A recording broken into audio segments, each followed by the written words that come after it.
दोस्तों एक बार फिर से हम आपके लिए HSSC CET group D form fill up 2026 apply online process की अपडेट लेके आ चुके हैं। किस तरह से आप Haryana CET common eligibility test group D के लिए अपने फॉर्म अप्लाई कर सकते हो। स्टेप बाय स्टेप कंप्लीट जानकारी आपको इस वीडियो में दी जाएगी। लास्ट डेट की न्यू अपडेट है, अंतिम मौका है, कुछ ही दिन शेष रह गए हैं। आप 3 जुलाई 2026 तक अपना फॉर्म अप्लाई कर सकते हो। ऑनलाइन आवेदन करते समय अगर आपके सामने कोई भी टेक्निकल प्रॉब्लम आ रही है तो उसका हल भी आपको इस वीडियो में मिल जाएगा। फॉर्म अप्लाई करते समय आपको कोई भी ऐसी गलती या फिर मिस्टेक नहीं करनी होगी जिसको करने से आपका एप्लीकेशन फॉर्म भी रिजेक्ट हो सकता है। किन कारणों से आपका फॉर्म रिजेक्ट हो सकता है, कैसे आप अपना फॉर्म रिजेक्ट होने से बचा सकते हो।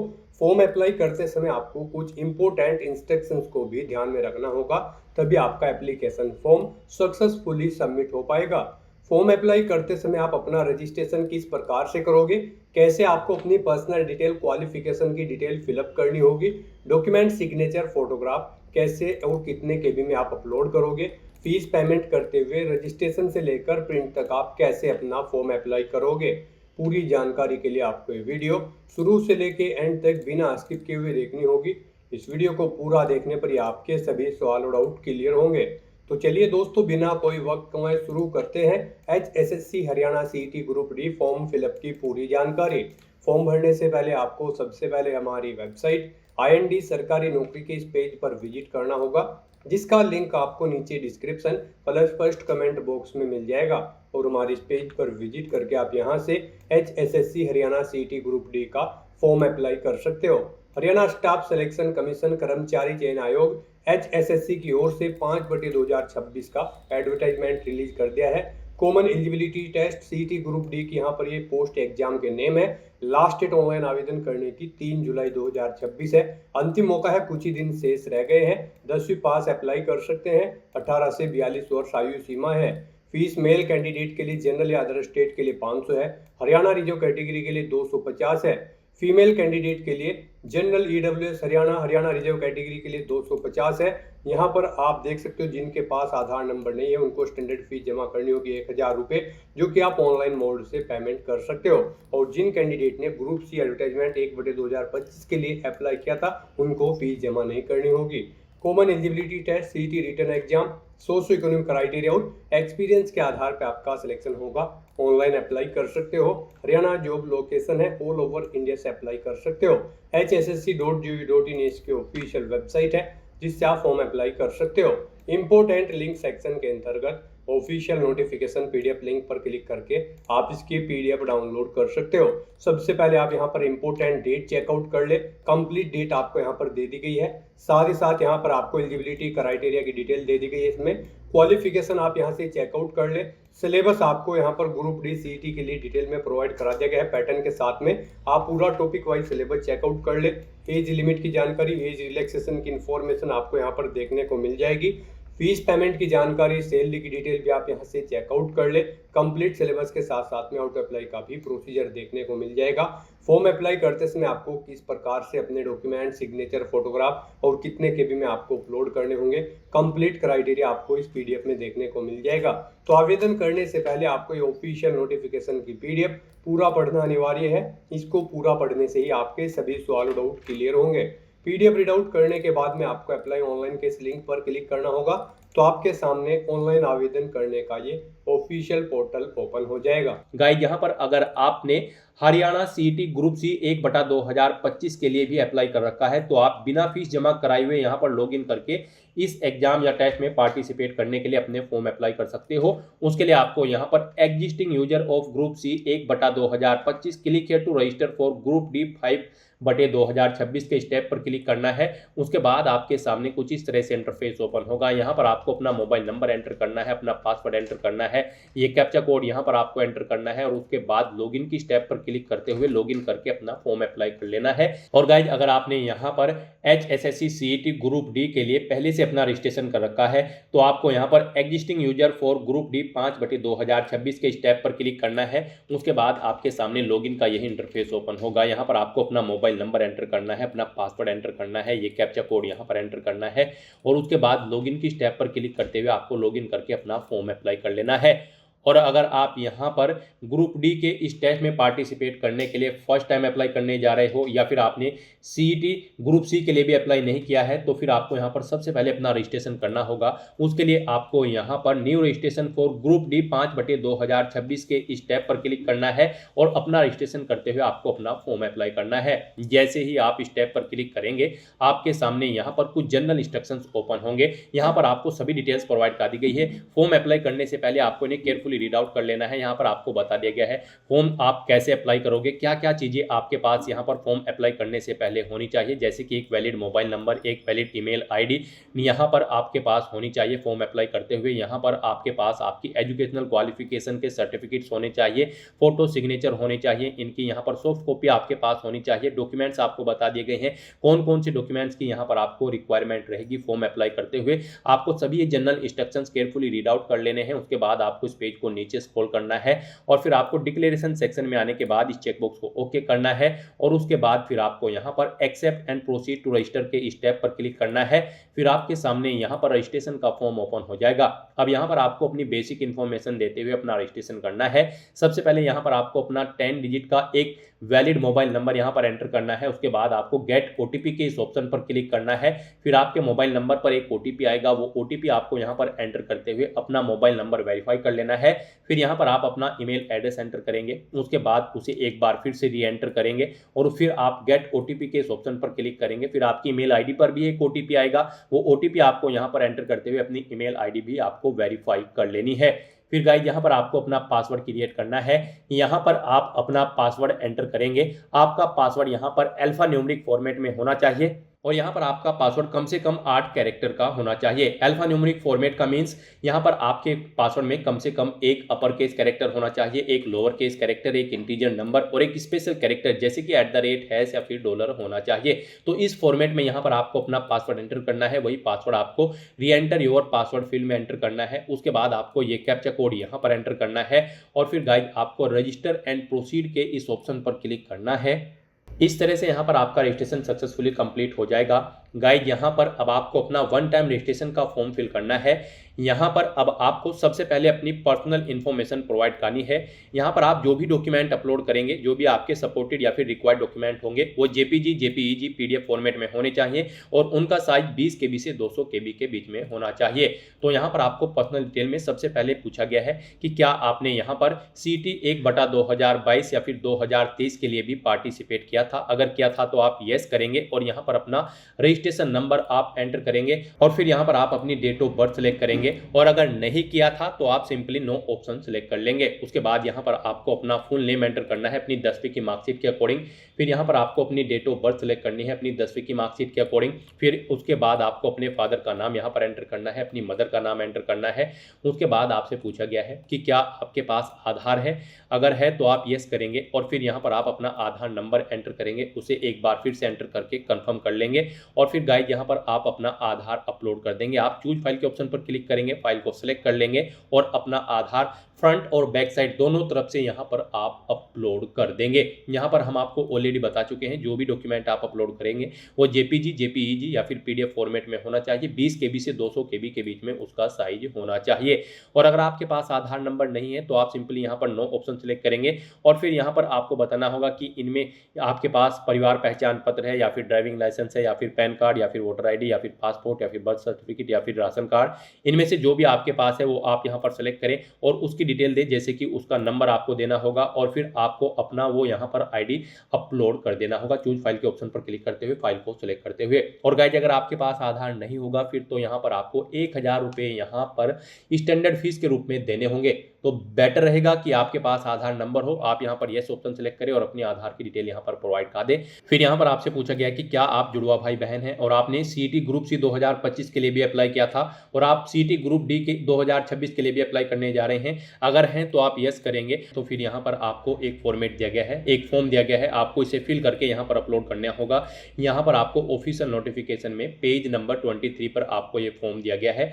एनेक्जर 9 में आप इसे फिल करके यहाँ पर इसकी सॉफ्ट कॉपी अपलोड करेंगे। आप डायरेक्टली यहाँ से भी डाउनलोड के ऑप्शन पर क्लिक करके इसे डाउनलोड कर सकते हो और फिर इसे फिल करके इसकी सॉफ्ट कॉपी यहाँ पर आप अपलोड करेंगे। उसके लिए आप चूज फाइल के ऑप्शन पर क्लिक करेंगे, फाइल को सिलेक्ट करेंगे और अपनी यहाँ पर अगर आप ट्विन ब्रदर या सिस्टर है तो उसका ये फॉर्म आप यहाँ पर अपलोड कर देंगे। और अगर आप जुड़वा भाई बहन नहीं है तो आप सिंपली नो ऑप्शन सेलेक्ट करेंगे। फिर यहाँ पर आपको अपना जेंडर सेलेक्ट करना है, मेल फीमेल या फिर ट्रांसजेंडर। उसके बाद आपको अपना मैरिटल स्टेटस बताना है, आप मैरिड हो या फिर अनमैरिड।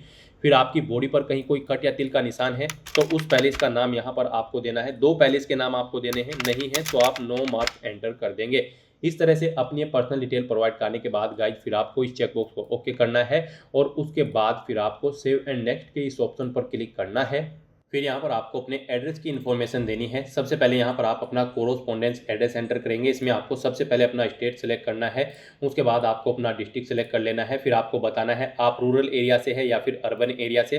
फिर आपको अपना हाउस नंबर, स्ट्रीट नंबर या फिर विलेज का नाम एंटर करना है। अपना तहसील यहाँ पर आपको एंटर करना है, पोस्ट ऑफिस का नाम देना है, विलेज या सिटी का नाम देना है, अपना पिन कोड यहाँ पर आपको एंटर कर देना है। इस तरह से यहाँ पर आपको अपना कोरोस्पोंडेंस एड्रेस एंटर करना है। उसके बाद आपको अपना परमानेंट एड्रेस भी यहाँ पर सेम ऐसे ही एंटर कर देना है। और अगर आपका परमानेंट एड्रेस आपके कोरोस्पोंडेंस एड्रेस के अकॉर्डिंग सेम है तो बस गाइस यहाँ पर आप if permanent address is same as correspondence address में यस के इस रेडियो बटन पर क्लिक कर देंगे। ऑटोमेटिकली आपका परमानेंट एड्रेस आपके ऊपर दिए गए कोरोस्पोंडेंस एड्रेस के अकॉर्डिंग यहाँ पर फिल हो जाएगा।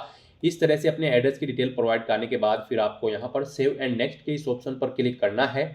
फिर यहाँ पर आपको अपनी कैटेगरी की इन्फॉर्मेशन देनी है। यहाँ पर आपसे पूछा गया है कि क्या आपके पास हरियाणा का डोमिसाइल है या फिर बोनाफाइड रेजिडेंट सर्टिफिकेट है। अगर है तो आप येस करेंगे और उसकी डिटेल देंगे, नहीं है तो आप नो ऑप्शन सेलेक्ट कर लेंगे।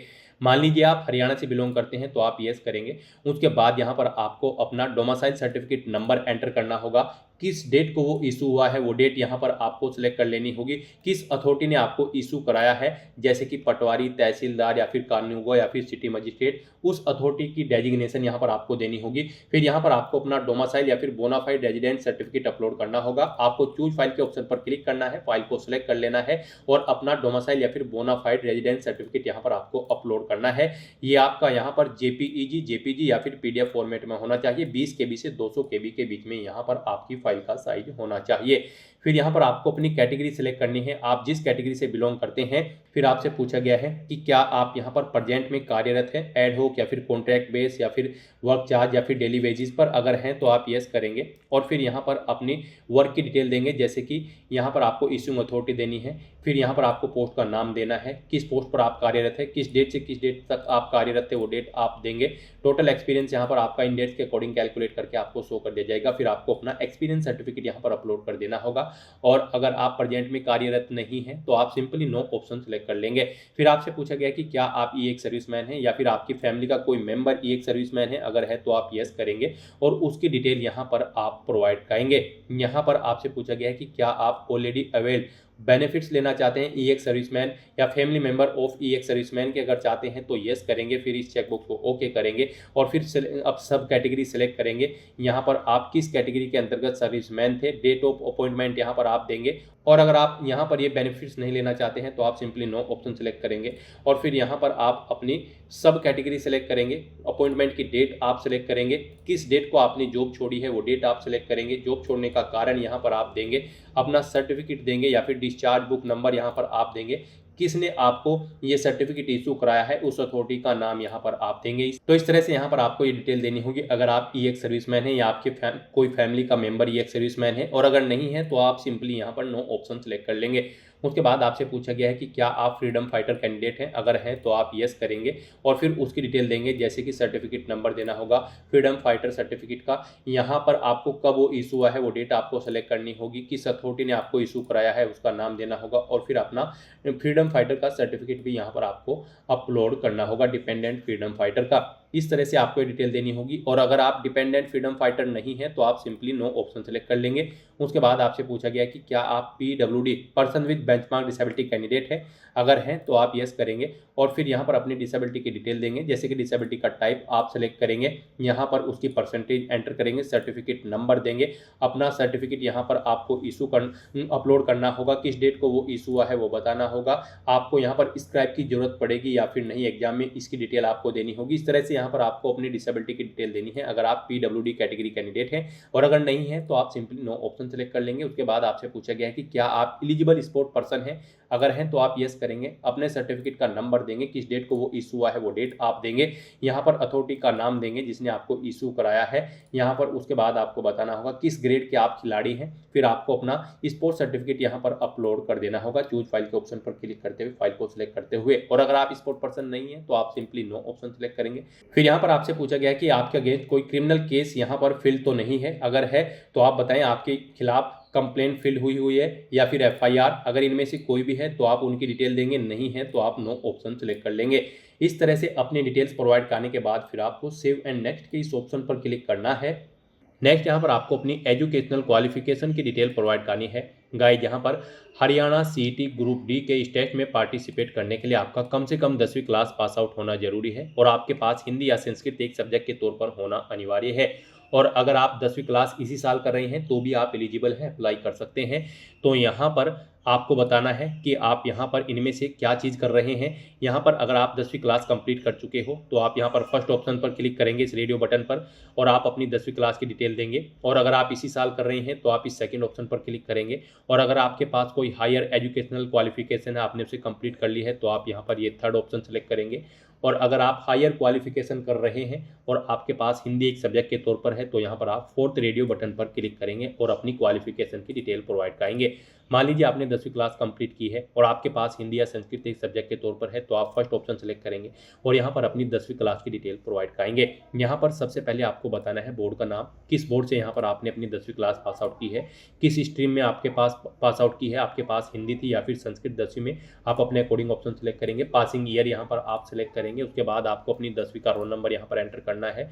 फिर यहाँ पर आपको अपनी मार्क्स की परसेंटेज एंटर कर देनी है, कितने % मार्क्स आपने 10वीं में ऑब्टेन किए हैं। फिर यहाँ पर आपको अपनी 10वीं क्लास का मार्कशीट या फिर सर्टिफिकेट अपलोड करना है। आपको चूज फाइल के ऑप्शन पर क्लिक करना है, फाइल को सेलेक्ट कर लेना है और अपनी 10वीं क्लास का सर्टिफिकेट या मार्कशीट आपको अपलोड कर देनी है। गाइस यहाँ पर आपके जो भी ये डॉक्यूमेंट अपलोड होंगे वो यहाँ पर आपको एक PDF फॉर्मेट फाइल में अपलोड करने हैं। यहाँ पर आपको एक PDF फाइल क्रिएट करनी है और अपने सभी डॉक्यूमेंट आपको एक ही सिंगल PDF में यहाँ पर रेडी करके उसे आपको अपलोड करना है। इसका साइज यहाँ पर 5 MB से कम होना चाहिए। तो यहाँ पर अब आपको चूज फाइल के ऑप्शन पर क्लिक करते हुए अपनी 10वीं क्लास की मार्कशीट या फिर रिजल्ट अपलोड कर देना है या फिर सर्टिफिकेट। और उसके बाद अगर आपने कोई हायर क्वालिफिकेशन कर रखी है, हायर एजुकेशन जैसे कि 12वीं ITI, डिप्लोमा, ग्रेजुएशन या पोस्ट ग्रेजुएशन, तो उसकी डिटेल भी यहाँ पर आप सेम ऐसे ही प्रोवाइड कर सकते हैं। इसके अलावा भी अगर आपके पास कोई और क्वालिफिकेशन है तो आप क्लिक है to enter any other educational certificate के ऑप्शन पर क्लिक करेंगे। आपके सामने यहाँ पर ये एक और कॉलम शो हो जाएगा और इसमें आप अपनी क्वालिफिकेशन की डिटेल प्रोवाइड कर सकते हैं। इसके अलावा और क्वालिफिकेशन है तो आप ऐड अनदर अदर सर्टिफिकेट के ऑप्शन पर क्लिक करेंगे। सेम ऐसा ही एक और सेक्शन यहाँ पर शो होगा और उसमें आप अपने क्वालिफिकेशन की डिटेल प्रोवाइड कर दें। इस तरह से यहाँ पर आपको अपनी क्वालिफिकेशन की डिटेल प्रोवाइड करनी है। यहाँ पर जब आप अपनी 10वीं क्लास की डिटेल फिल करेंगे या फिर कोई अन्य डिटेल फिल करेंगे तो उसमें यहाँ पर आपको कुछ चीज़ें री एंटर करनी होंगी, जैसे कि यहाँ पर आपको अपना नाम अपनी 10वीं मार्कशीट के अकॉर्डिंग री एंटर करना होगा। आप अपना नाम यहाँ पर एंटर करेंगे, अपनी डेट ऑफ बर्थ आप यहाँ पर सेलेक्ट करेंगे। इस तरह से यहाँ पर आपको डिटेल देनी होगी। तो यहाँ पर अपनी क्वालिफिकेशन की डिटेल इस तरह से फिल करने के बाद फिर आपको सेव एंड नेक्स्ट के इस ऑप्शन पर क्लिक करना है। नेक्स्ट यहाँ पर आपको अपना फोटो और सिग्नेचर अपलोड करने हैं। इनके लिए आपको गाइडलाइन दी गई है। यहाँ पर आपका फोटो और सिग्नेचर 20 KB से 200 KB के बीच में होने चाहिए। JPG या फिर JPEG फॉर्मेट में आपके फोटो और सिग्नेचर होने चाहिए। गाइड यहाँ पर आपको दी गई गाइडलाइन के अकॉर्डिंग अपने ये डॉक्यूमेंट अपलोड करने हैं, फोटो और सिग्नेचर, अदरवाइज आपका फॉर्म रिजेक्ट हो सकता है। यहाँ पर अगर आपके फोटो या सिग्नेचर का साइज कम या ज़्यादा है तो उसके लिए आपको गूगल पर जाना है, इमेज रिसाइजर टाइप करना है। मल्टीपल ऑनलाइन वेबसाइट ओपन होगी, कोई भी वेबसाइट आप ओपन कर ले और वहाँ पे आप जिस भी फाइल का साइज दी गई गाइडलाइन के अकॉर्डिंग सेट करना चाहते हैं उस फाइल को अपलोड करें, उसका साइज सेट करें और वहाँ से उसे डाउनलोड करके फिर यहाँ पर आप अपलोड कर दें। अपना फोटो और सिग्नेचर अपलोड करने के लिए आपको चूज फाइल के ऑप्शन पर क्लिक करना है, फाइल को सेलेक्ट कर लेना है और 1 by 1 करके आपको अपना फोटो और सिग्नेचर यहाँ पर अपलोड कर देने हैं। उसके बाद आपको यहाँ पर एनेक्जर 8 डाउनलोड करके उसे अपलोड करना है। यहाँ पर आप डाउनलोड एनेक्सर 8 के इस लिंक पर क्लिक करेंगे, आपके सामने ये यहाँ पर फॉर्म ओपन हो जाएगा। इसमें आपको अपनी डिटेल्स फिल करनी है और फिर इसकी एक सॉफ्ट कॉपी यहाँ पर आपको अपलोड करनी है। यहाँ पर आपको अपना नाम देना है, अपने फादर का नाम, और यहाँ पर आपसे पूछा गया है सिंपली कि क्या यहाँ पर आप मल्टीपल टाइम्स तो इस टेस्ट के लिए अप्लाई नहीं कर रहे हैं। आपने सभी डिटेल्स केयरफुली रीड कर ली हैं, आप खुद से यहाँ पर इसके रेस्पॉन्सिबल होंगे। अगर आपका फॉर्म कैंसिल हो जाता है तो ये डिटेल्स यहाँ पर आपको फिल करनी है और यहाँ पर फिर आपको इसे अपलोड करना है, इसकी सॉफ्ट कॉपी को। यहाँ पर भी आप चूज फाइल के ऑप्शन पर क्लिक करेंगे, फाइल को सिलेक्ट करेंगे और अपना एनेक्सर 8 यहाँ पर आप फिल करके उसे अपलोड कर देंगे। इस तरह से यहाँ पर अपने डॉक्यूमेंट अपलोड करने के बाद फिर आपको इस चेकबॉक्स को ओके करना है और उसके बाद गाइस सेव एंड नेक्स्ट के इस ऑप्शन पर क्लिक करना है। नेक्स्ट यहाँ पर आपको आपके वन टाइम रजिस्ट्रेशन फॉर्म का पूरा प्रीव्यू शो कर दिया गया है। आपको सभी डिटेल्स केयरफुली चेकआउट करनी है, इस पेज को नीचे स्क्रॉल डाउन करना है। कहीं पर कोई मिस्टेक है तो आप click here to edit your CET D 2026 application form के स्टेप पर क्लिक करके एडिट कर सकते हैं। और अगर सभी चीज़ें ओके हैं तो बस गाइड यहाँ पर अब आपको अपना फोटो वेरीफाई करना है, अपने सिग्नेचर आपको वेरीफाई कर लेने हैं और बाकी के डॉक्यूमेंट जैसे कि आपका आधार, डोमिसाइल सर्टिफिकेट, 10वीं का सर्टिफिकेट, ये भी आपको आई हैव वेरीफाइड के इन ऑप्शन पर क्लिक करते हुए वेरीफाइड कर लेने हैं। उसके बाद आपसे पूछा गया है कि क्या आपने अपना ये फॉर्म खुद से भरा है, स्वयं भरा है, तो यहाँ पर आपको येस ऑप्शन सेलेक्ट करना है। यहाँ पर आपको ये फॉर्म अपना खुद भरना है तो यहाँ पर आप येस के इस ऑप्शन पर क्लिक करेंगे। उसके बाद आप इस चेकबॉक्स को ओके करेंगे और फिर गाइज आप submit your CET D 2026 application form की स्टेप पर क्लिक कर देंगे। फिर यहाँ पर गाइज आपको अपना आधार वेरीफाई करना है, वेरीफाई आधार के ऑप्शन पर क्लिक करते हुए, और अगर परिवार पहचान पत्र आपके पास है तो आप वेरीफाई PPP के इस ऑप्शन पर क्लिक करके अपना परिवार पहचान पत्र वेरीफाई कर सकते हैं। गाइज यहाँ पर अगर आपके पास ये डॉक्यूमेंट नहीं होंगे तो फिर यहाँ पर आपको 1000 रुपये स्टैंडर्ड फीस के तौर पर यहाँ पर आपको जमा कराने होंगे। तो यहाँ पर अगर आपके पास आधार है तो आप उसे वेरीफाई कर ले। आप वेरीफाई आधार के ऑप्शन पर क्लिक करें, आपके सामने कुछ इस तरह से इंटरफेस ओपन होगा। अब आपको ये कैप्चा कोड यहाँ पर एंटर करना है और उसके बाद आपको सबमिट के इस ऑप्शन पर क्लिक करना है। फिर यहाँ पर आपके रजिस्टर्ड मोबाइल नंबर पर जिससे आपका आधार लिंक है एक OTP आएगा, उसे यहाँ पर आपको एंटर करते हुए अपना आधार वेरीफाई कर लेना है। इस तरह से यहाँ पर आप अपना आधार वेरीफाई कर लेंगे अगर आपके पास आधार है। और अगर आपके पास परिवार पहचान पत्र है तो आप इसे भी सेम ऐसे ही यहाँ पर वेरीफाई कर लेंगे। और गाइज अगर आपके पास आधार या ये परिवार पहचान पत्र नहीं है तो बस आप इस चेकबॉक्स को ओके करेंगे। फिर आपको यहाँ पर 1000 रुपये स्टैंडर्ड फीस के रूप में जमा कराने होंगे। तो आप इस चेकबॉक्स को ओके करें और उसके बाद फिर आप यहाँ पर कंटिन्यू टू पे के इस ऑप्शन पर क्लिक कर दें। तो यहाँ पर अब आपको अपना फीस पेमेंट करना है ऑनलाइन मोड में। यहाँ पर आपको आपकी कैटेगरी के अकॉर्डिंग एप्लीकेशन फीस का अमाउंट देखने को मिल जाएगा। गाइज यहाँ पर अगर आप जनरल कैटेगरी कैंडिडेट हैं या फिर हरियाणा से अलग स्टेट से हैं तो फिर आपको 500 रुपये जमा कराने होंगे फीस के रूप में अगर आप मेल कैंडिडेट हैं। और अगर आप हरियाणा के रिजर्व कैटेगरी कैंडिडेट हैं, मेल कैंडिडेट, तो आपको 250 रुपये जमा कराने हैं। फीमेल कैंडिडेट की अगर बात करें तो फीमेल जनरल या फिर EWS हरियाणा कैंडिडेट के लिए भी 250 रुपये फीस है। हरियाणा के रिजर्व कैटेगरी कैंडिडेट के लिए भी 250 रुपये फीस है। यहाँ पर अगर आपके पास परिवार पहचान पत्र या फिर आधार नहीं है तो फिर आपको 1000 रुपये स्टैंडर्ड फीस के रूप में यहाँ पर जमा कराने होंगे। ये फीस का अमाउंट आप debit card, credit card, net banking या फिर UPI के माध्यम से जमा करा सकते हो। तो यहाँ पर आपको आपके अकॉर्डिंग आपने पीछे जो डिटेल प्रोवाइड कराई है उसके अकॉर्डिंग यहाँ पर आपको आपकी एप्लीकेशन फीस का अमाउंट देखने को मिल जाएगा। अब आपको ये फीस पेमेंट करना है, उसके लिए गाइड अब आपको यहाँ पर कंटिन्यू के इस टैब पर क्लिक करना है। नेक्स्ट आपके सामने फीस पेमेंट का ये इंटरफेस ओपन होगा। गाइड यहाँ पर आप debit card, credit card, net banking या फिर NEFT, RTGS या फिर UPI के माध्यम से अपना फीस पेमेंट कर सकते हो। यहाँ पर आपके लिए सबसे बेस्ट और इजी ऑप्शन UPI का रहेगा। तो आप UPI के इस ऑप्शन पर क्लिक करें, फिर आपके सामने ये QR कोड शो होगा। आप इसे अपने UPI से स्कैन करें और अपना फीस पेमेंट कर दें। सक्सेसफुली फीस पेमेंट करते ही यहाँ पर आपके एप्लीकेशन फॉर्म की सभी टास्क कंप्लीट हो जाएगी, आपका फॉर्म सक्सेसफुली सबमिट हो जाएगा।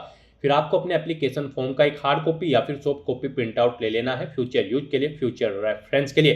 तो दोस्तों ऐसे आप हरियाणा CET ग्रुप D के इस टेस्ट में पार्टिसिपेट करने के लिए अपने फॉर्म अप्लाई कर सकते हो बिना कोई मिस्टेक किए हुए। आज की इस वीडियो में बस इतना ही।